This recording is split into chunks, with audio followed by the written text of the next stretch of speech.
Many people think that the Old Testament is unimportant because they think, well, Jesus is all you really need, so who needs the Old Testament? Well, every concept about Jesus has its foundation in the Old Testament. So the better you understand the Old Testament, the better you will be able to understand who Jesus is and what he did on the cross. So for the next 7 weeks, we are going to go through the 7 historical eras of the Old Testament. I'll briefly go through them right now, and then we will dive into the first stage.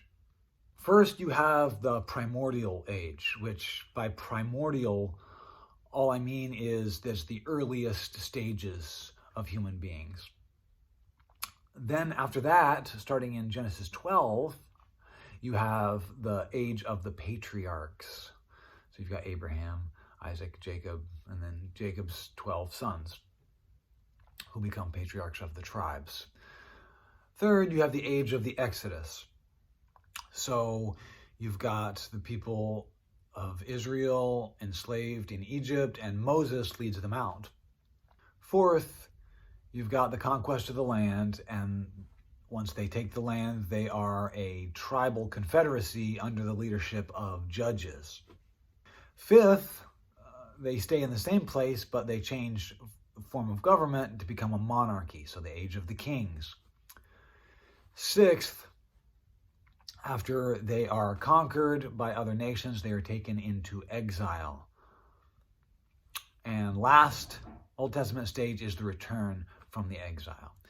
So for right now, let's talk about the primordial age, the first era.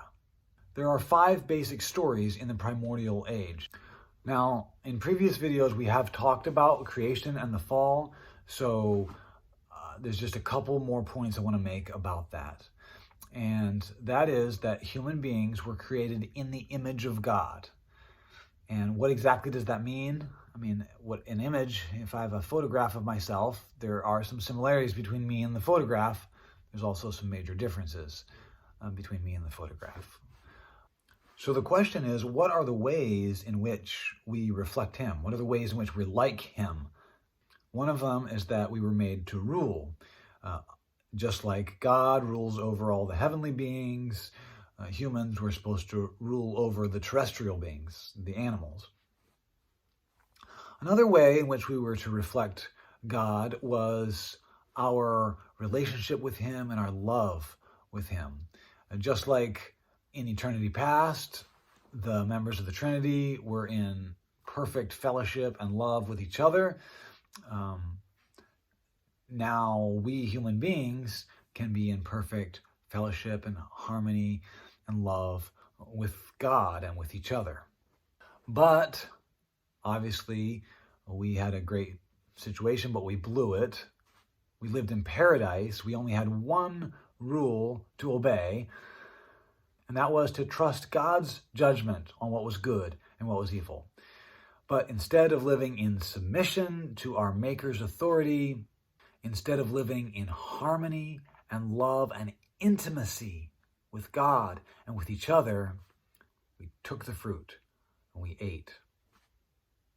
Some people assume that the fruit of knowledge is symbolic for sex, the forbidden fruit, but we know that can't be the case because Adam and Eve were commanded to have sex. The reason some people assume that is because they think that the essence of sin is forbidden pleasure. Hollywood pushes that really hard, but it's not. Anyone who has experienced life and has any amount of wisdom knows that forbidden pleasure is never as good as lawful pleasure. One really obvious example would be drugs. I mean, there's obviously a certain pleasure, but is it worth it? It's never worth it in the end. So if the essence of sin is not forbidden pleasure, then what is the essence of sin?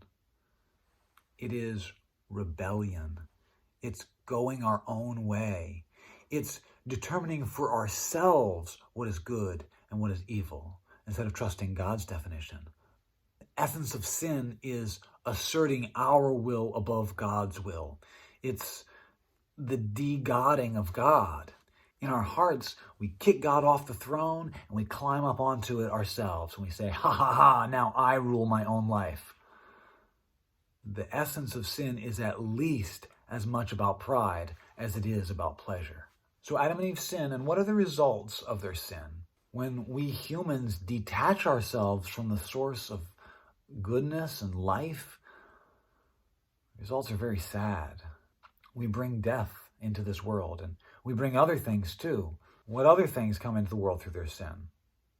Well, what's the very first thing they do after they sin? They sow fig leaves and they make coverings for themselves. And that reveals some things about what has come into the world. We've got shame and distrust and a little bit of fear. There's now a barrier between Adam and Eve. There's a division. It's a broken harmony. They can no longer be utterly and completely and freely open with each other. And then what's the next thing they do?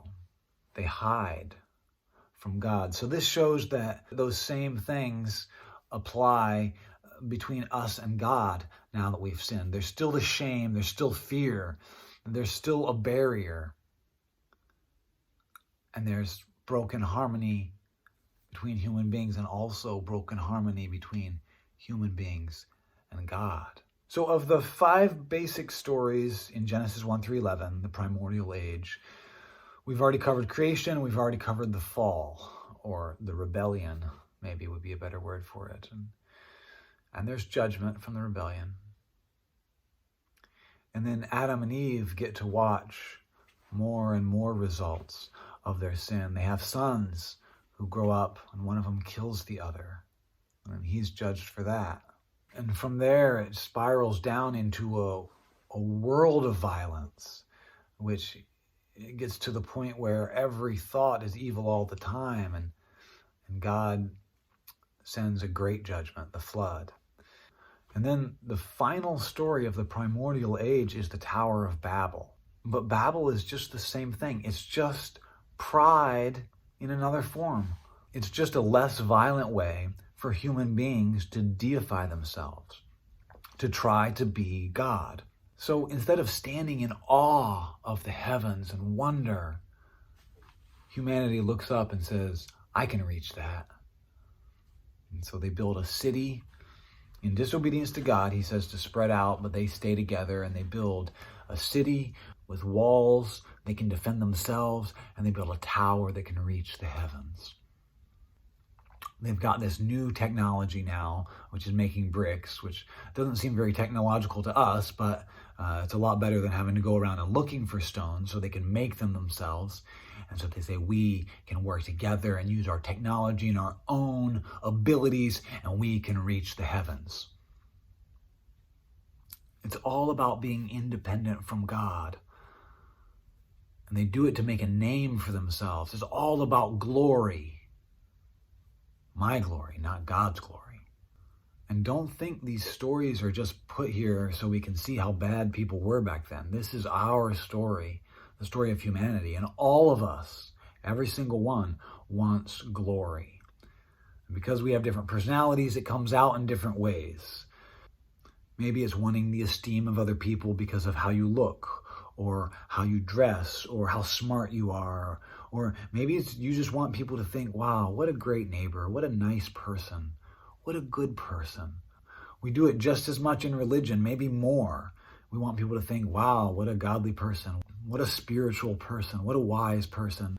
The story of the Tower of Babel is about all of us. And we're doing it again, aren't we? We're still trying to reach the heavens. We don't do it through means of a tower anymore. We do it with spaceships.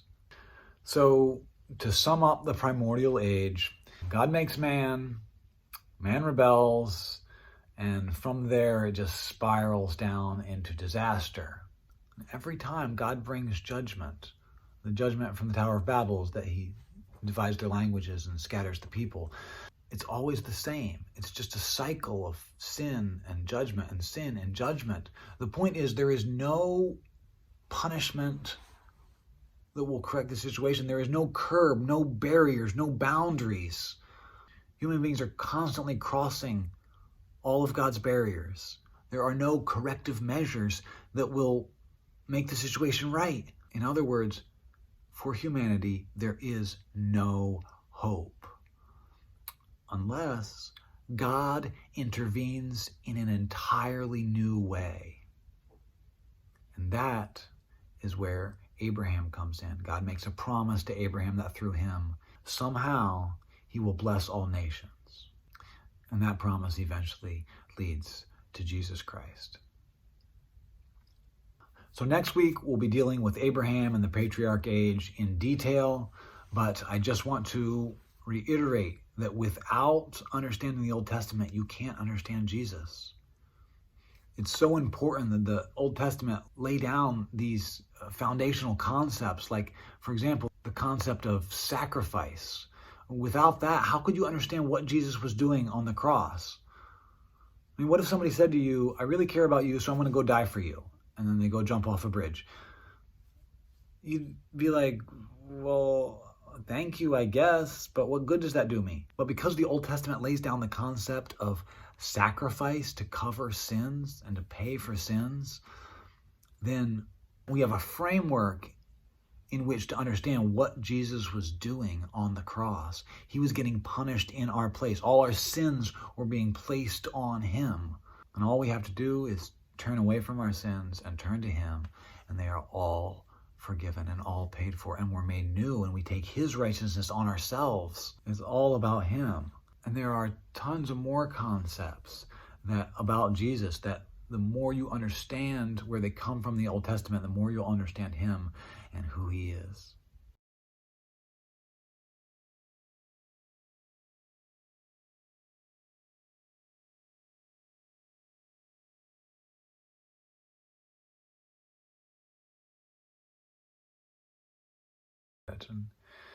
And there's judgment from the rebellion.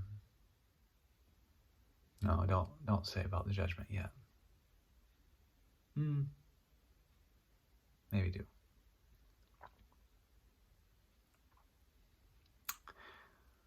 And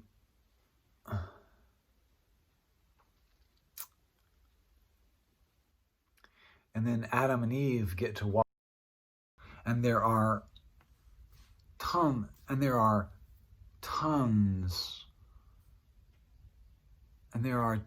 of